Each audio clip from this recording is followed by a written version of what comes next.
a quienes nos van a escuchar por la radio y a quienes nos van a ver en las redes sociales, en Panamá y en el mundo. Un abrazo, feliz año, aprovechando la oportunidad. Igual, tengo que reconocer que fuiste la primera persona que planteó de forma pública que desconocíamos lo que se aprobó en ese contrato con Minera Panamá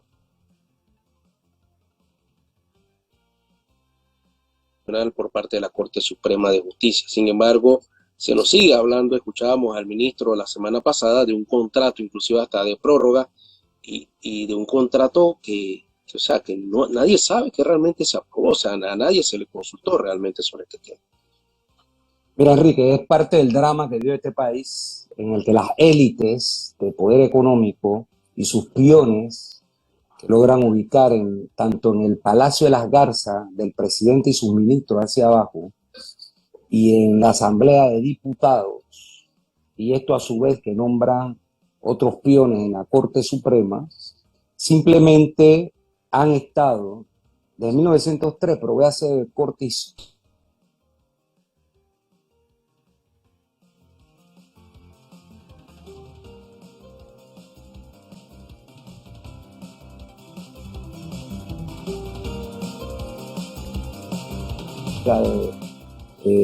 Electrificación, puertos, aeropuertos, los minerales, como es el caso de Minera Panamá, que nos está robando. El caso de las islas, playas y costas, se han repartido todo. ¿Quiénes? Los 115 ultramillonarios dueños de Panamá, y esto a su vez con sus peones de los partidos políticos tradicionales y los pseudos independientes, que son de la misma calaña, pero que se venden ahora como independientes. Esto es importante decirlo porque cuando denunciamos este contrato, Suntra denunció esto después de 3 conflictos laborales que hubo con esta empresa.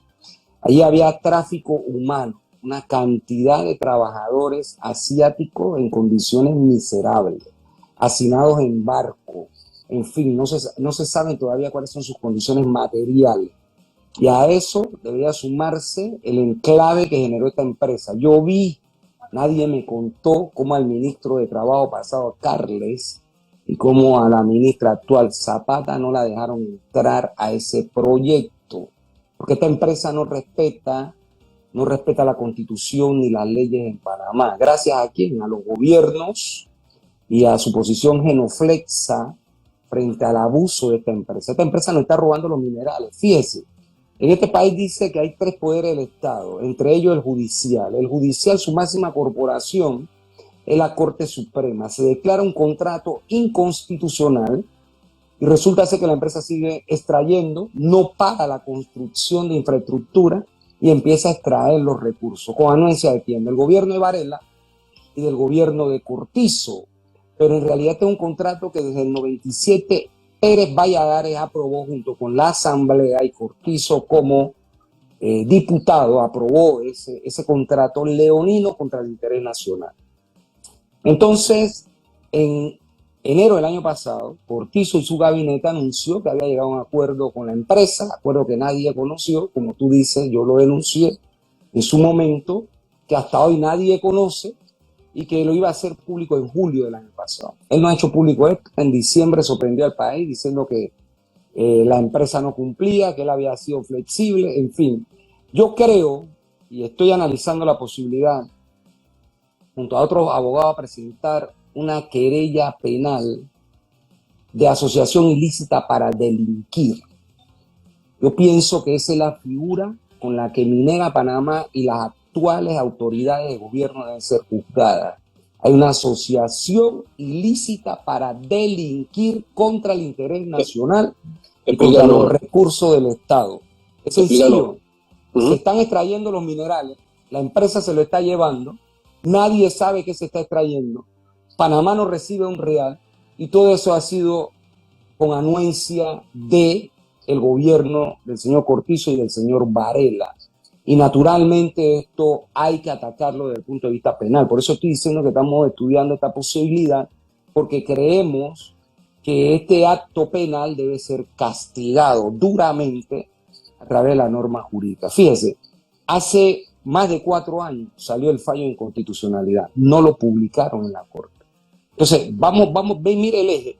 La empresa Gobierno Central, Corte Suprema, hay una clara asociación ilícita para delinquir, porque en realidad cualquier parroquiano en este país que una sentencia de la Corte que declara inconstitucional un acto debe ser acatada y cumplida de inmediato. Entonces no hay justificación para esto y naturalmente ahora nos salen que siguen negociando. ¿Negociando qué? ¿A nombre de quién? ¿En qué va a beneficiar eso al país? ¿Cuáles son los términos y condiciones? Nada se sabe. Entonces esto no puede seguir. El Estado tiene que recuperar su bien porque los minerales del Estado panameño nos pertenecen a los panameños. Quien representa legalmente el Estado es el gobierno, en este caso Cortizo. Ya debió haber intervenido y tomado el recurso y abrir un debate real de que si nosotros queremos o no que nuestro país sea una gran fosa minera, porque aquí el pueblo no ha debatido si quiere ese proyecto minero y los otros que hay, porque este es un gran negociado que hay de más, fíjese, de 200.000 millones de dólares calculados que pueden haber en extracción, lo cual alteraría más del 70% del territorio nacional. Entonces el pueblo tiene que debatir este tema y no puede ser a espalda como está ocurriendo hoy. Pero, ¿qué tanta fuerza puede tener el órgano ejecutivo a la hora de negociar con una empresa privada cuando el propio presidente le pidió a sus funcionarios que abandonaran el cargo el día 15 y no lo han abandonado? Si los que le deben obedecer no le hacen caso, ¿cómo puedo yo ejercer presión como ejecutivo a una empresa privada? Bueno, yo lo que creo primero es que no está ejerciendo ninguna presión. Por eso yo hablo de asociación ilícita. Son cómplices de lo que está pasando, por un lado. Por otro lado, yo pienso que realmente aquí la única forma en que se puede poner orden es como lo ha hecho el pueblo en julio del año pasado. Es el pueblo capaz de tomar el control del país y imponerle al que está nombrado como representante legal, me refiero a Cortizo, una salida digna a este problema, porque de lo contrario, ni Cortizo, ni sus ministros, ni los sectores organizados de la patronal en este país, que son los que están en campaña abierta para que se mantenga esta condición. Yo escuché al ministro del MISI, una vergüenza este individuo, hablar de un contrato que no existe. El contrato fue declarado inconstitucional y en su verbo él hablaba de que el contrato, ¿cuál contrato? Si no existe contrato, fue declarado inconstitucional. Entonces, esa aberración trae como consecuencia, a nuestro entender, es profesamente tratar de confundir a la gente. Por un lado, la Corte dice no hay contrato y por otro lado, el ministro hablando de un contrato. Pero, es decir, esto es realmente vergonzoso. ¿qué papel juega el decreto que firma Juan Carlos Varela, que es el que mediante ese decreto ejecutivo es cuando se hace la inversión que tanto la empresa yo siento que nos tira en cara que han hecho, pero es a partir de ese decreto ejecutivo? ¿Qué tanto ha influido o qué papel jugó también ese decreto en su momento? Fíjese, el decreto es, como ya he indicado, una aberración jurídica, pero por eso yo creo que los especialistas en penal estamos obligados a ver cómo se presenta una demanda de asociación ilícita que arropa a todo el que estaba vinculado a este acto vergonzoso, este latrocinio que hay contra el Estado panameño. Pero fíjese, cuando la empresa Fins Quantum con su filial Minera Panamá compraron el proyecto, ya estaba incoada, significa instalada, presentada la demanda de inconstitucionalidad. ¿Qué quiere decir eso? Que ellos sabían que existía el riesgo de que saliese un fallo en contra. Por eso es mentira de Minera Panamá, Pascal y sus voceros, decir que a través de un decreto ellos podían seguir operando. Nótese que a los estudiantes de primer año de Derecho de cualquier facultad del mundo le enseñan que existe un orden jerárquico en las normas jurídicas. Está la famosa pirámide de Kelsen. Sí. Así es, en la que establece que en el primer orden está la Constitución, las leyes orgánicas, las leyes, decretos, y ahí va bajando la pirámide hasta los acuerdos municipales y demás. ¿Qué significa esto? Que esa resolución que usted está hablando o ese decreto ejecutivo simplemente no puede estar por encima de la Constitución y del fallo de inconstitucionalidad.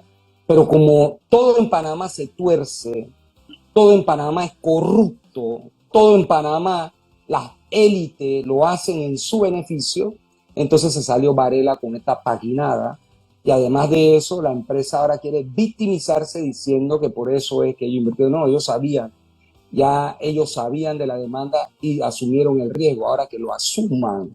Entonces somos del criterio que hay que, a nombre del Estado, el gobierno de Cortizo debe tomar el proyecto y abrir el debate. Aquí solo a unos kilómetros de nuestra frontera, el caso de Costa Rica, se declaró un país no minero, metálico. Y esa es una discusión que hay que hacer en Panamá. Las élites no pueden seguir imponiendo su voluntad a costilla de la inmensa mayoría del pueblo panameño. Saúl, quería conversar contigo también, cambiar un poco de tema política. ¿Cuál será el papel que ustedes van a jugar en las próximas elecciones? ¿Irán en alianza? ¿Se mantendrán por separado? ¿Van a apoyar a la candidata por la libre postulación? ¿Cuál sería su posición en el próximo escenario político? Fíjate, como ya lo habíamos anunciado con anterioridad, a pesar que el enemigo de clase festinó, ahora último, el año pasado, estos primeros días de este año, nosotros suspendimos la inscripción del FAT para inscribir la candidatura de Maribel Gurdón a la presidencia de la República como verdadera candidata independiente. Esto significa que nos hemos estado moviendo, hoy ya tenemos más de 32.000 firmas, debemos estar rayando ya las 33.000, y hemos puesto el pie en el acelerador porque vamos por una de las 3 casillas que hay para esta posibilidad. Hemos planteado junto con Maribel otras 31 candidaturas por libre postulación. El caso del 4-5, por ejemplo, el compañero Caballero ya recogió la firma, es candidato en firme, nada más está esperando que se cumplan los términos, pero va de primero en la candidatura del 4-5 como diputado. Y alcaldías y representantes de corregimiento sería el resto, unas hacia la comarca 9, otras hacia otros lugares que no es comarca. Ahí nos estamos moviendo sobre la base de ese desarrollo estratégico y táctico, porque el enorme vacío que representa que una fuerza importante como el Frente Amplio por la Democracia no se haya inscrito, naturalmente nos llevaba a tomar decisiones responsables dentro de nuestra estrategia y táctica, y esa fue la que encontramos como salida al enorme vacío que existe. Entonces estamos apoyando la candidatura de Maribel y estamos con todo lo que está a nuestro alcance para poder llegar a la meta planteada y los objetivos planteados. Para concluir ya, ¿qué te parece que los funcionarios todavía a la fecha no hayan renunciado a su cargo a pesar de ser una petición del Ejecutivo, del propio presidente? Bueno, que mecha corta, como él mismo se llamó, o leche condensada, simplemente nadie le hace caso. Y eso muestra cómo nos están gobernando. Naturalmente la corrupción es de tal magnitud que lo supera, y lo supera porque él es parte, y como parte del establecimiento y del status quo, podemos ver una cosa como esta tan bochornosa, ¿no? Así que un cuento más del señor Cortizo a la población panameña. Saúl Méndez, dirigente de Suntra, hablando con nosotros sobre el tema de Minera Panamá y también de la actualidad política y del papel que va a jugar de cara a las próximas elecciones. Que tenga buenos días, Saúl.